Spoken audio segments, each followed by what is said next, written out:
acre feet, so water out there will cost us about $150 for, say, 6 acre feet.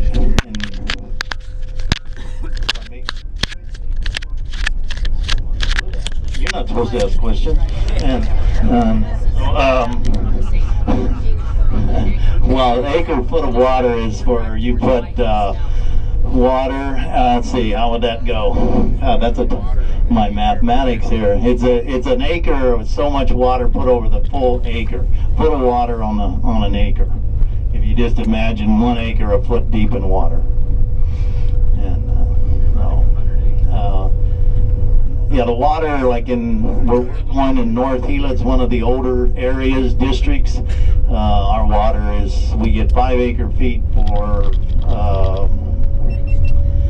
about $55. So water in Yuma, when you really look at it versus other areas that are in the projects, is very cheap no matter where. If you go to the Phoenix area, water can cost you $300 or more, and in San Joaquin and places like that, but it still costs. Our problem is here, our water is not necessarily a problem, but it's just the way that the rent in the Phoenix area and those areas is way lower than, because the water cost. And here, the water costs are not very expensive, but the rent is through the roof.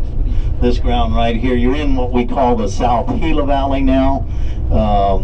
And that is determined because the Gila River is just north of us here, about say 2 miles, and it's probably a little less than that. But Gila River runs mainly drainage water now at this end, because it's dry in the Welton Mohawk. There's no water in the Gila, so the water that runs on this end is usually mainly drainage water.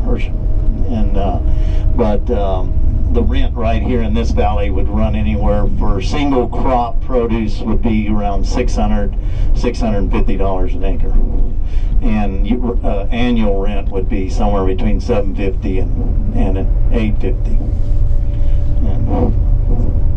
and then the water's on top of that. So in general, everything kind of offsets to where the numbers come out the same. It's just our rents are real high and then water cheap.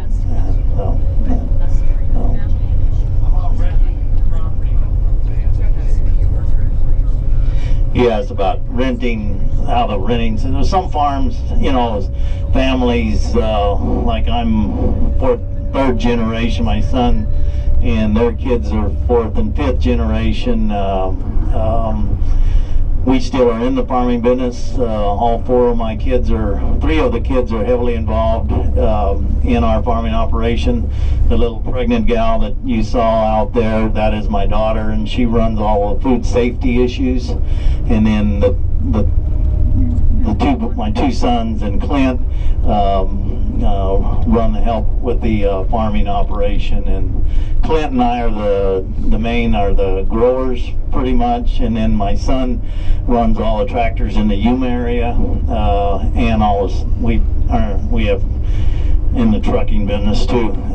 So he runs the trucks, and then Blake, my younger son, he runs everything on the east side, on the other side of the mountain, and helps me with all the harvest, because we do custom harvesting also. And but as rent, some families just, the younger generations did not want to farm, so they rent their farms out on a year-round basis.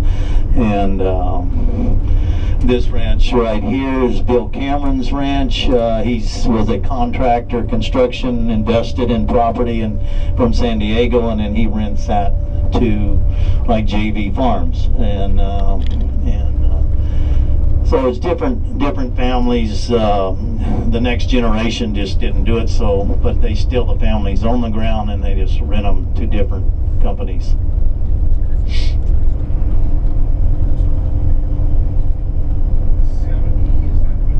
Yeah, just turn left in the Circle K.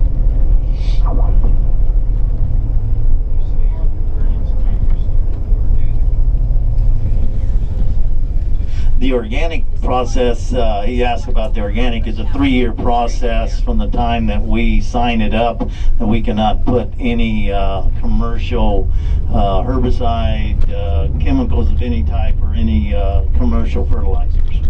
So what we do is we kind of solarize it for weed control, and we will actually farm vegetables on it. We farm conventional vegetables on it, but grown organically. We can't sell them as organic yet, but it takes 3 years to do that.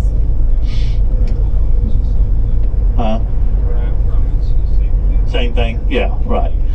No.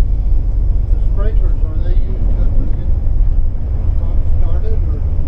Usually the sprinklers are a germination for most of the products, but then you see a lot of the big wide beds that we grow spinach and baby mix and different things on. You use sprinklers on the full term of the crop on that. And then we use you'll see them actually use sprinklers on planting wheat, because a lot of the time the ground is pretty wet and hard to work. So we do as minimum amount of work as we can behind the produce to tear it out and plant wheat, and then we'll use the sprinklers to germinate that. But not in all cases.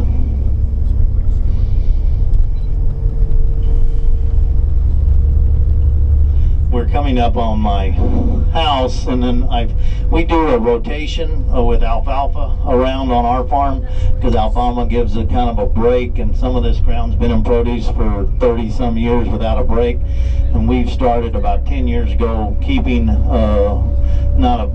try to keep about 10% of our acres in hay, and so this piece has been now put in alfalfa. I'm not real popular right now with my neighbors, because you can see there's sheep out there. That's not something that they like very much with food safety concerns. But anyway, I followed the leafy green guidelines, so that's my home there. Yeah. How many cakes of alfalfa do you have? We cut alfalfa probably, I would say, 8 times a year, and produce anywhere from 10 to 14 tons an acre. Last year was a very poor year. We had a real high heat early, and it stayed cooler in the spring, and so our yields were down more around the 10 ton. But the year before that, we had some fields that went as much as 14 tons. So weather does make a difference. It's always, you can say it's always hot, but it does some years are hotter than others.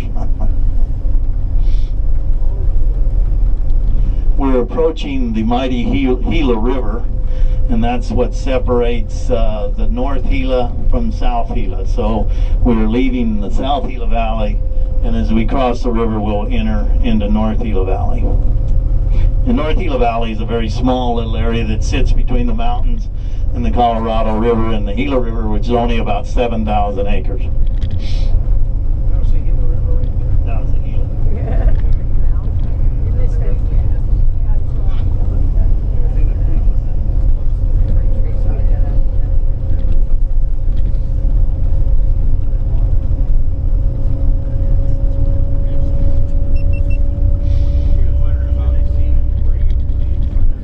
Seed, the seed comes pretty much, there's quite a few different seed companies. You know, we have European seed companies, and so most of the seed, but a lot of the vegetable seed is actually grown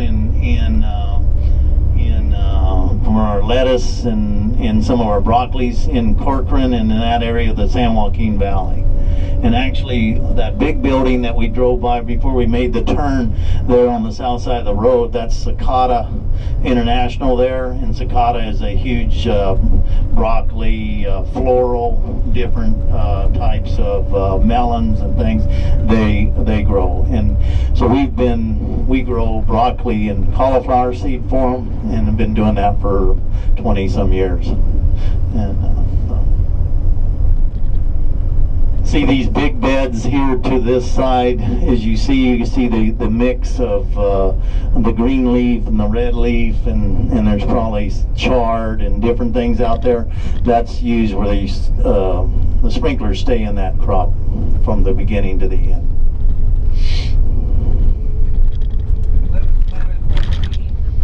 Lettuce is planted by seed. It's all coated now. It used to, back in the early days, we just planted naked or whatever seed, and it was tiny little seed.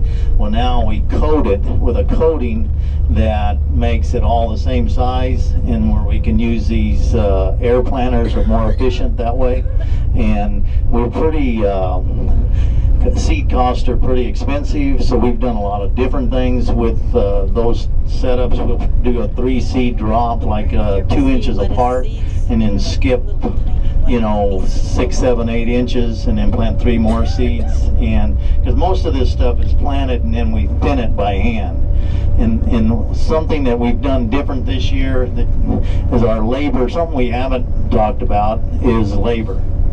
And labor is an issue in Yuma, and so about 90% of all the crops, the lettuce and romaine crops and mix, we have used a new electronic thinner, which has some issues still to be worked out, but we've stayed with it through the season. What it does, it's got onboard computers that will pick out the plants. You set what you want, and it will thin it. It sprays. One system sprays AN20. It's a little bit of it's a hot fertilizer mix as to kill the unwanted plants, and then the other ones use a product called AIM, which is a herbicide, and so that is sprayed on that. And these plants can be within about 2 inches apart, but it can spray one plant and skip the other one.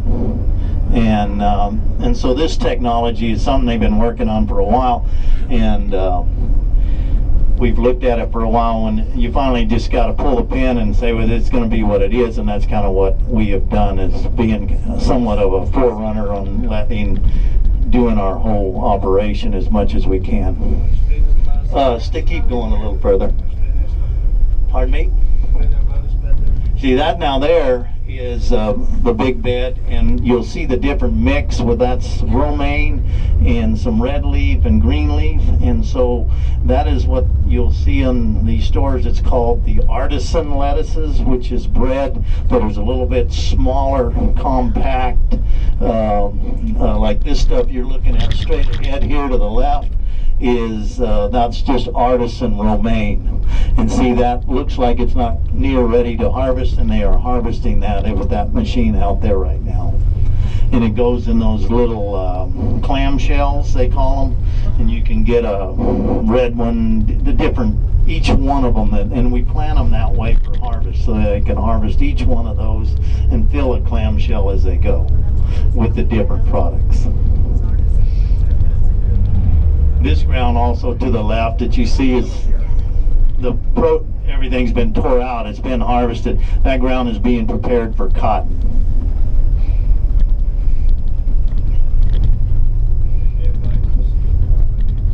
Pardon me? It's kind of the same thing from February 15th to April 15th, depending on what you want to do.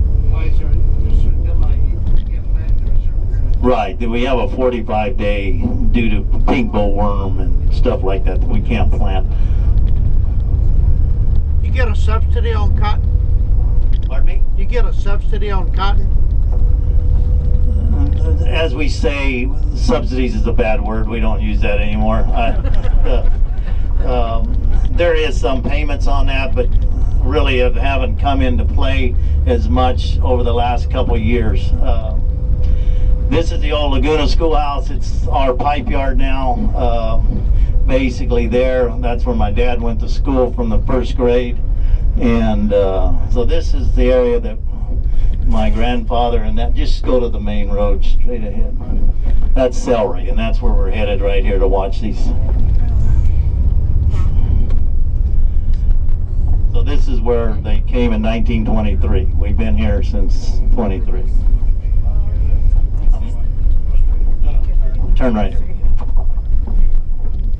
Was this land naturally level, or did it take a lot of leveling? Actually, some areas were not as bad as others. Some of this ground you'll see is benched, so everything was had to move to create the levels the way they are. But most of the initial fields were very, very small, and they were actually leveled with horses and called a Fresno scraper. You can just pull anywhere, right in front of the house. Right there would be fine. Right here, yeah. And this is where my daughter lives. It's nice to have one kid living on the farm. I get to see the grandkids all the time. What kind of wages do the laborers? I have 12 grandkids and one more on the way, as you can see, so they're fun. Yeah. What kind of wages do the laborers make? Pardon me? Okay, now laborers, you have your general laborers that they will make around in the field $8.25, $8.50, different things. But most crews offer a piece rate, which is in what production that they do in a day. They set that number, what they need in cartons. If they reach that, they can make up to $12 to $14 an hour. And then the H2A workers, that's an expensive way, but that's one of our key ways of getting labor, because anymore, without the H2A, we would really be in trouble, be short of labor. So these laborers are come in, we house them, we feed them, and they're paid $9.50 is on the base of that. But we pay for them from wherever they live, Mexico, South America, wherever, because H2A workers can come from any country other than the United States. Most of them for us come from Mexico, but there is a few crews, I think, from Salvador and places like that. But you do house them, you ship them, they bring them here, and then you house, feed them, and send them home at the end of the season. And what's their work day? How long? Work day, usually sun up to sundown. Do you make any deductions out of their pay for any reason, or you just give it all to them? I do not pay H2A workers directly because I am not in the harvest business when it comes to vegetables, so I cannot answer that. There's certain things that are not taken out of there, and not like your normal everyday worker. How many workers are with that single operation right there? There's like 20 or... There's probably 20 guys in that crew, and you can bet that these guys are on a piece rate. You notice they don't stand around very much. They don't even stand up, they just keep on going. What's the youngest age? We started harvesting here on the 1st, and we'll run till about 3 months. So you'll keep these same workers? These same workers will be here. If some of them want to go somewhere else, they're fine. We send them back home if they want to go back home. Okay. Yeah, they're not forced to stay here at all. They can complain about the food, but we can't do a whole lot about that. Would you say their housing is pretty decent? Yes, the housing has to meet a federal standard set by Department of Labor, and so what you see is in Yuma, where some people have bought complexes, apartment complexes that were somewhat Look at this run down, and then had to refurbish them to meet the standards for the H2A. And so their housing is good. It's not like they're out behind a tin shed anywhere. And there's a misconception a little bit, I think, in they're hard workers. It's more of the way of life of the agricultural worker. They're not necessarily very, what I say, super underpaid.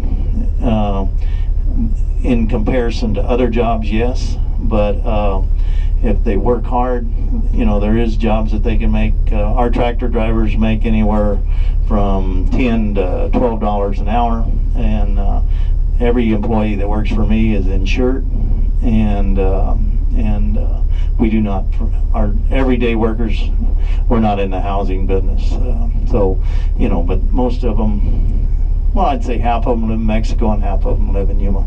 But Do they bring their families? No, they don't bring families. There's probably some husband-wife teams, you know, but and then actually certain parts on there, a packer and a cutter, they won't let the women don't do certain jobs. Yeah. And so, like the guy that's loading, the loaders, that's the men do that. And so, but it's more of a way of life is kind of the way you look at it, that we couldn't operate without. The Hispanic people are very hard workers, very good people, and I can't say enough about them. You know, they're just good, hard-working people like anyone else trying to make a living. And but you know, they have to work here and then they have to move after the jobs are over, and so it's like I say, it's more of a way of life. Bring lunches in the field, or? Oh yeah, they have, when the H2A workers, the lunches will come with them, or they bring them out later, you know. And then you see a different vendor vehicles that are all over. They're just independent vendors. They come out and they got burritos and sodas and whatever you want on these vending trucks. Excuse me? What is the youngest and the oldest usually that you've seen as your workers? In this type of work, you'll still see guys out there working anywhere from 18 to 60 years old. And just in our operation, I have guys that are that are just around 20 years old and up to almost 70. But the guy that's 70, he's been with us for 50 some years. He's the boss, really. Or sometimes he thinks he is. If you would like, you can get out and we can walk over here and you can watch that. It's a little slippery. It's up to you, or up to you. There's your celery.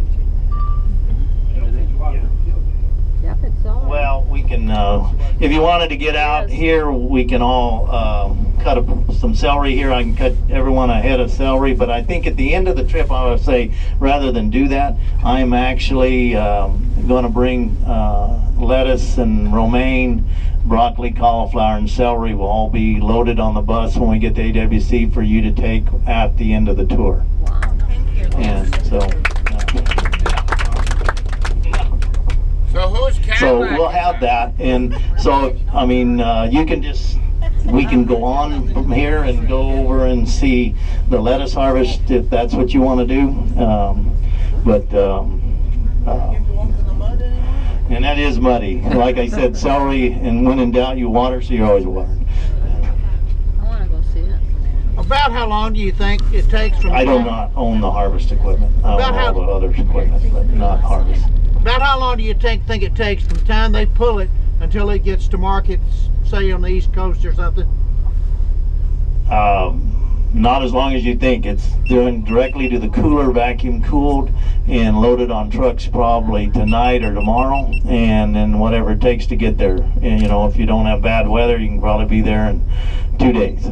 And so you're probably receiving some of this even on the East Coast in 3 days. And now celery's a little different. Like I said, tropical. You'll notice when you buy romaine, sometimes in the rib in the center, it can be blistered a little bit, and that is due to frost. And so romaine is very susceptible to that, and so is celery. Because sometimes when you buy celery, you'll see in that just in that little thin cell that runs in there, it'll freeze and then it turns brown. Doesn't, other than to look at, it don't mean nothing. I mean, it's still celery, and you either pull it off of there or whatever, but yeah, it's more of a aesthetic thing you look at, and not as pretty as the other. How long for the seed to harvest? This is all transplanted, so it goes into a, we started transplanting here in end of August, 1st of September. Celery's a kind of a longer crop to grow versus the leafy lettuce. Excuse me. Plants come out of Northern California. And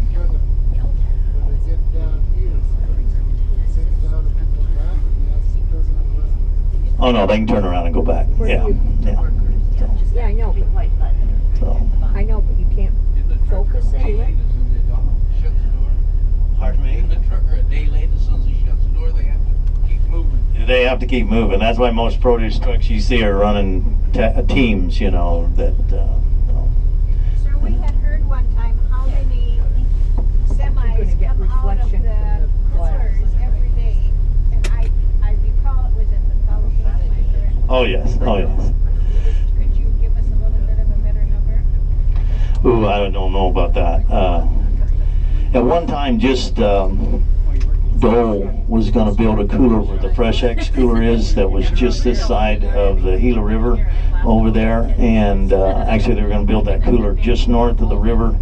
And estimated to go by my house was somewhere between 12 and 1,500 just for those two operations a day during the peak. Excuse me. They're working at a fairly fast pace. Oh no, they get with it. They get paid. They get- This is a piece rate crew, and if one of them starts dogging it, you can bet the other guy's going to be on his butt to pick it up. Going. You said something about cotton ginny. Are you going to one of those? We are going to, if we have time. That's why if we keep moving, if you would like, I can take you through a Pima ginning operation that's not far from here. All right. I would like that, huh? The Like, crop you don't see now them here you know, too. is It's to so quick, you know, up close. to your whatever, to the north, and that's romaine. And you see it's planted in a 3-line configuration. Normally when you see a 3-line configuration, those are grown for hearts, for the romaine heart. So the rest of that plant, when you cut it, it all goes on the ground. All they want is the heart. How much of that celery is below ground? Pardon me? How much of that celery it grows below ground? None of it below ground. No? No, you cut it right at the base of the ground, right at ground level. Okay. Yeah, it didn't look very stuffy. There used to be, when my dad was alive, we had quite a bit of citrus actually in this area because it's warm. We didn't get the frost issues, and it was all lemons. Lemons is kind of grown a lot of lemons. Used to be on the mesa, and so where this is what's left of the lemon business. I still have about 12 acres, and the lemon industry this year has been very, very profitable for the area. It's been one of probably the best lemon years we've had in probably 20 years. Sprayed it. Yeah, just Logan sprayed it. Pull on up to the shop and then I'll be able to see if the other crew ever showed up. Sometimes the harvest crews tell us they are showing up, and we get the fields ready, but they don't show up. How long do the lemon trees produce? How long do the lemon trees? Oh, there's probably some orchards that are 30 plus years old. Yeah, those are not the original ones that my dad planted there. I tore out, and like I did most all the other ones too, and then I replanted those. That's in a little strip of the farm that's real sandy, but it's not good for growing regular crops, so we planted lemon. This is our headquarters here, and the smaller sizes we run 10,000 hours on them and get rid of them, and then the bigger tractors we run till our warranty's out, and we never run them past the warranty because they.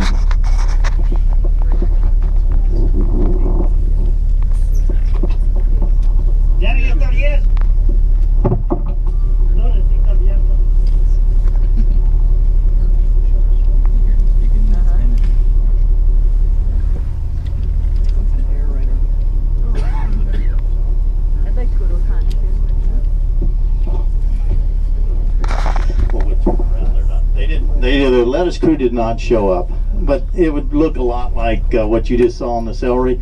They'd be doing, it's a piece rate group. Yeah, you can go around that way.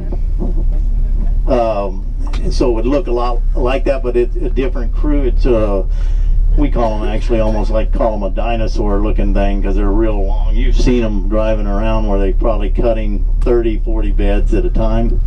And I guess.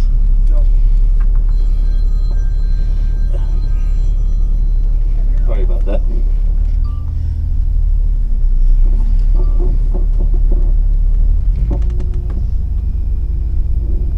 This is kind of in a time where we're a little bit slow before we really start tearing out a lot of vegetables, and so we are doing a lot of guys standing around the shop.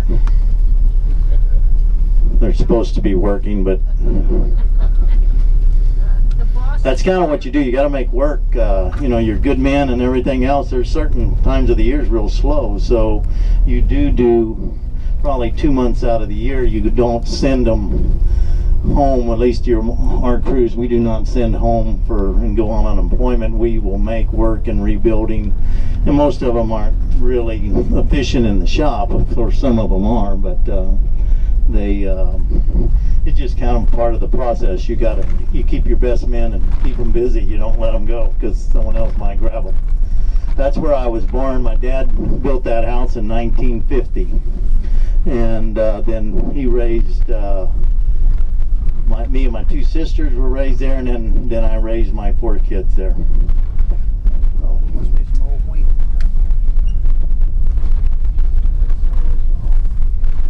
What's that? Well, you're standing in the furrows, so the furrow's about 8-10 inches deep, so that's made him look like he was a little shorter than normal. We also are in the medjool date business. Right at this point, a starting scale. We started about 5, 6, 7 years ago, and these were the initial trees, and then we've taken shoots from them and continuing to plant. Now we've got about 25 acres of medjool dates, and we're getting ready to expand into another 20 acres. The more acres you end up with, and the more shoots, so you can expand a little bit faster after you get a few more trees.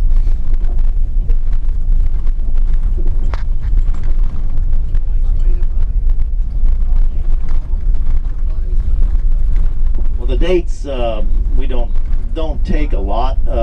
They take more water than you would think, because you think of a date being in the middle of the Sierra Desert, and but the reason that date's there is because he's sitting on a water source is why he's growing there. And but dates do take quite a bit of water, especially when they're young. And but we do not fertilize them hardly at all. In fact, most of our dates we just use compost on them, and they'll be they're in the process of being organic.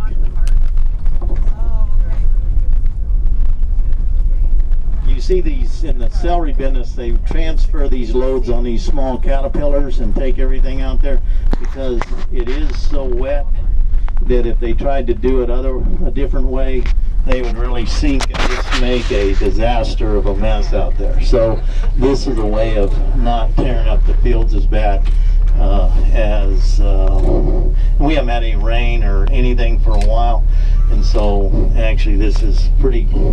I could show you pictures of other harvest fields that it's just a mess. So we're yielding around 1,250 to 1,300 cartons an acre there. And right now we're selling it at below packing. A week ago it was $14, but Florida kicked in last week also, and if you want, we're a little early to go to, no, we're fine to go to the gym. Just go out toward Glacier to the gym.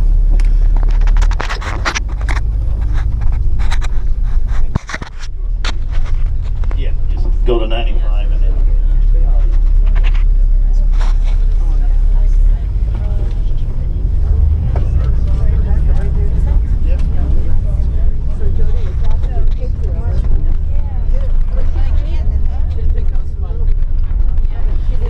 Tractors you see that are working there now, that lot of ground is being prepared for wheat. We'll have wheat planted in those fields probably by he could be even as Saturday we could have water running there.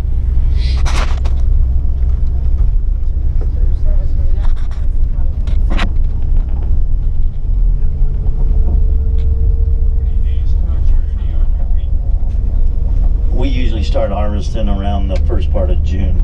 So I'd say the stuff we're planting right now, most of the time it'll harvest between 1st of June and the 15th of June. And we plant it in pretty much most of my wheat is planted in January. It didn't seem to make a lot of difference if you plant it later. It still harvests close to the same time. Yeah, it just doesn't, you don't get near the head size or anything. So it pretty much comes together and is, the main wheat harvest here is from the 1st of June to the end of June, around the 4th of July. That truck is coming around to, probably going to come in on this road where he can circle out here by the Artisan. Some of these, they put them in reefer vans, depending on the product. Some of them, they just are packed and then taken straight. But in the situation with spring mix, spinach and that, a lot of times you'll see it go into a reefer van because it might be sitting at the end of the field for, you know, it's not a real, they don't fill the trucks that fast, so that's a way of keeping it fresh. Do you ever go on vacation?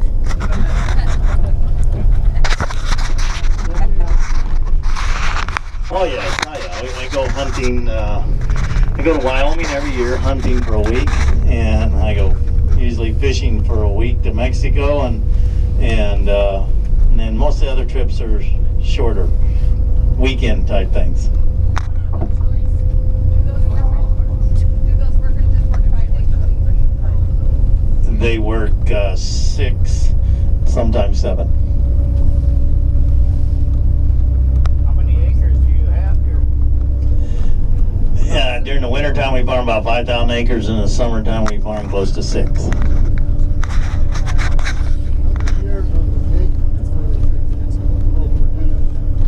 Pardon me? Oh, it's about a 5-year deal before you get a few dates. You know, you'll get a few earlier than that, but depends on, you know, a date shoot. As you plant it, it then develops shoots that grow around it, and the more shoots that you just let grow there, pull from the tree.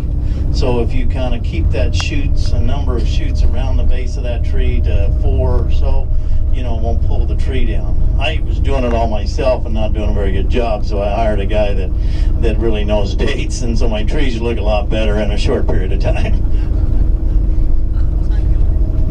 My uncle, in a roundabout way, ended up getting me in the dates deals. He sold me those dates that go in around there, and then he had too many shoots, so I gave him a little piece of ground to plant them on it, and then he passed away, and so I am in the date business now.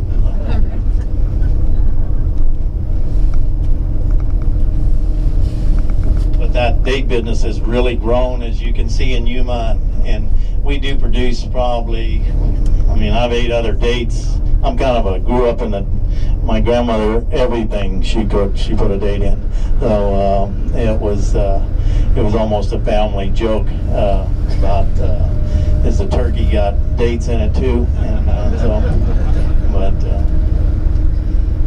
but our jewel dates that grown here are really fantastic. I take them hunting with me instead of a 5-hour energy drink. Just eat 2 dates. That usually does the trick.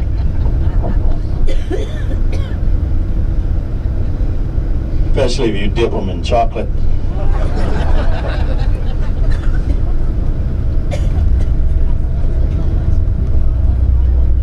Right, yeah. Yeah, some of them, I'm sure you've seen them where they take the pit out and then they press a pecan in the bottom of it and then dip it in either white, dark, or brown chocolate. So, pretty good.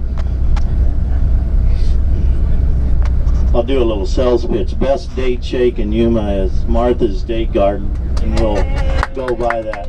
And there ain't a much sweeter person than Martha either. She's a good girl. There, yes. And that's who I grew up with, Martha's husband. We were buddies from from since we were born, really. And but he's built if you haven't been out there, it's just quite an operation that he's put up there on the mesa there on 9E of the way the date orchards lay out and so forth. And I market our dates through Martha's Day Garden. Have you ever been there? He's got some more ground there that he's fixing to, we're going to do some dirt moving for him, and he's going to plant some more shoots. And then we're going to take some of his shoots and take them to the Roll Welton area, or more of the Roll area. And then we're going to plant some of more dates with his shoots out that way too.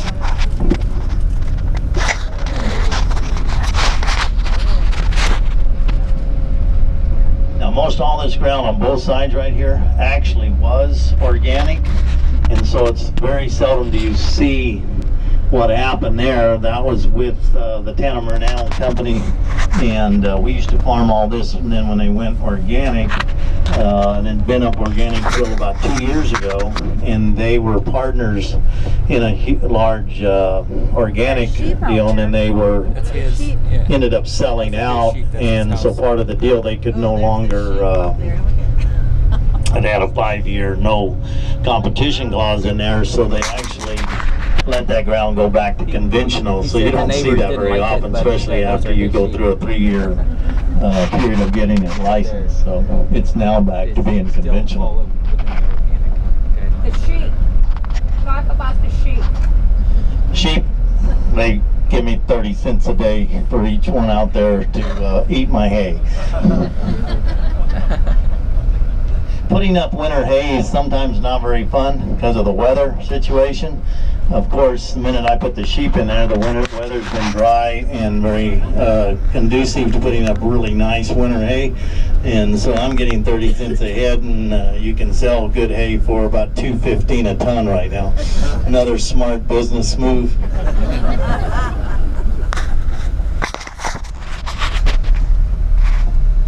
Right, sometimes I have more than my share.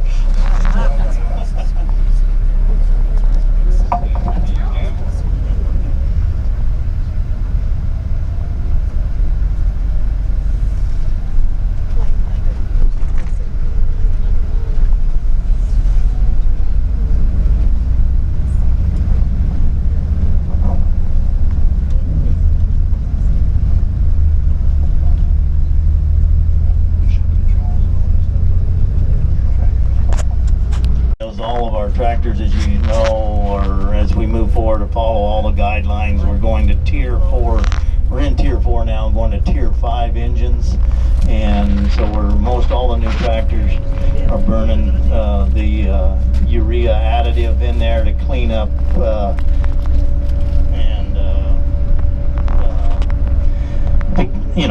to run and meet the standards on the emissions.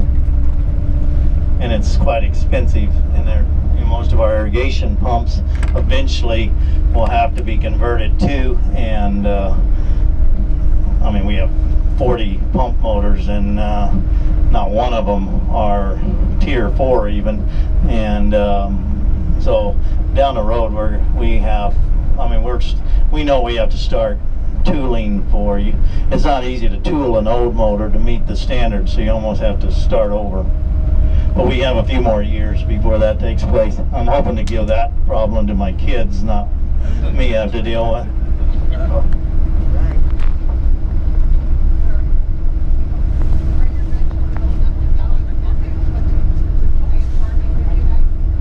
Pardon me?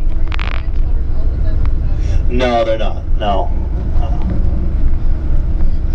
I actually have, like I say, I'm getting ready to have my 13th grandchild. I have one 8-year-old, she's the oldest, and the rest will be 5 and under. I was a slow starter, so I'm a little older for that, anyway. And then my kids were slow starters, and they're making up. Seems like I have, for the last 5 years, we've had 2 or more grandkids a year.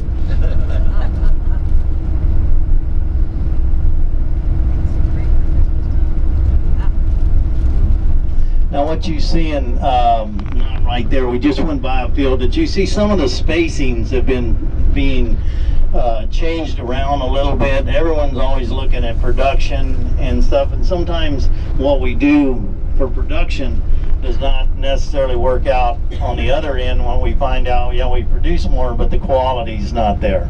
And so what you see now is some guys are conventional beds here.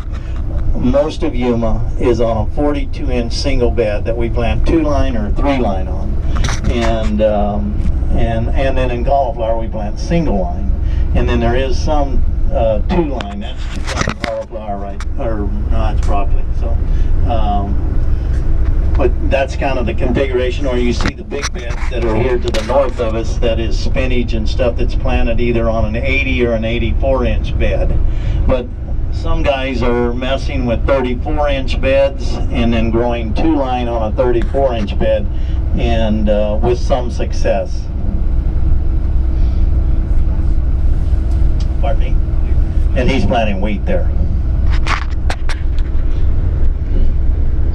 And that, see, the moisture there is probably at a point that they're behind. They did the tillage and they're actually planting that in the mulch, and with the moisture that's still there.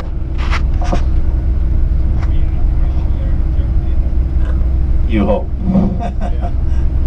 Because you got to plant it too deep, so if it doesn't come from the moisture that's there to flood it, it's not any good because then it's too deep. So usually there's enough there, but like this field here, they harvested it and then they pre-irrigated it, so there will be plenty there. Now this is some of the seed crops, like for cicada. You can see the different varieties that are planted. Those are what we call female or male plants. You know, they're different inbreds, and like that variety, we say they don't really like each other, you know, because you'll plant 2 males to every female because they do not pollinate very well. So you try to bombard that single line female with as much pollen as you can. And so it's just funny how some varieties in those hybrids, they just don't like each other, so they just don't cross and breed very well. So,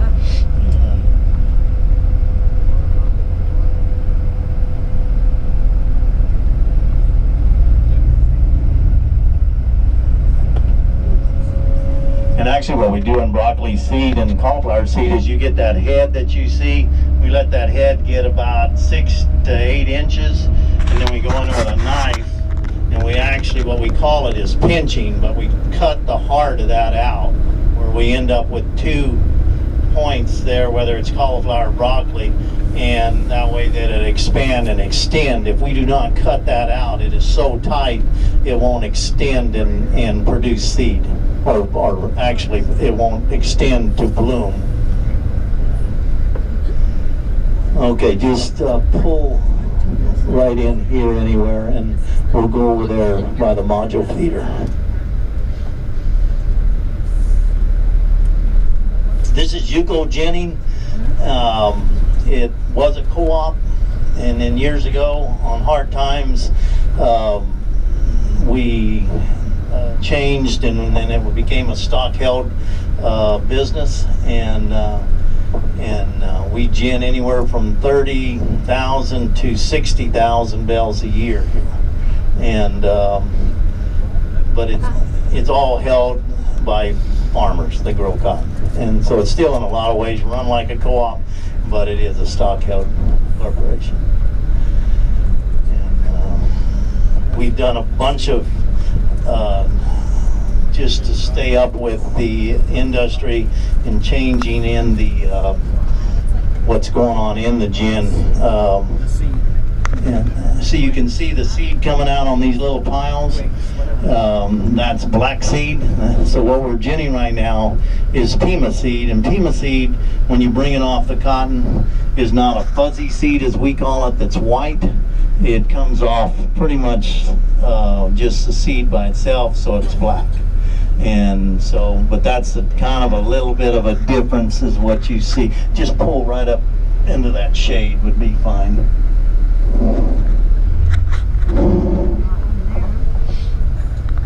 these round modules. This is the newest thing in harvesting by John Deere. These, we're in the custom harvesting business, and we do those type of bales.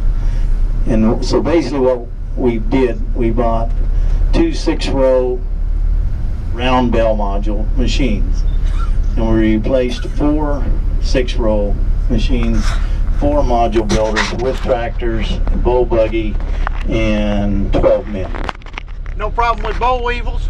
Not here, no. Years ago we did have boll weevil problems, and we eradicated them. And we're in the process of eradicating pink bollworm, and to the point this year's the final year of an eradication. They have not found we have a sterile moth program and everything, but they have not found a viable pink bollworm in a year in the Yuma County. You ever seen the statue with the boll weevil on it? Yes, I have. All right, well, we'll get out and look. Let me see what Keith says, but this is actually what you're looking at is a module feeder. And so we set them off there, they cut the plastic, we roll it off, and then these things are set on there and they automatically feed the gin. The gin, this is a dual gin, one of the few that operate around, it's the only one operating in Arizona, and there's only a few of them in California. But this gin under the same roof, can't gin them at the same time, so we can convert this gin from a roller gin to a saw gin. And Pima's ginned on what a roller gin, and Upland is ginned on what they call a saw gin. So we're ginning Pima now, and it runs a lot slower. We can run 40 bales an hour through Upland, and we can only do about 10 bales an hour on Pima. Is the Pima a long staple? Long staple. Yeah. Let me just check real quick, but the gin got a lot of moving stuff in it, but it's got a perfect channel. You can kind of walk through it. If you have any hearing issues, it is very loud inside the gin. It's just kind of a roar. It's not any banging noises, but it does have a pretty good roar in there.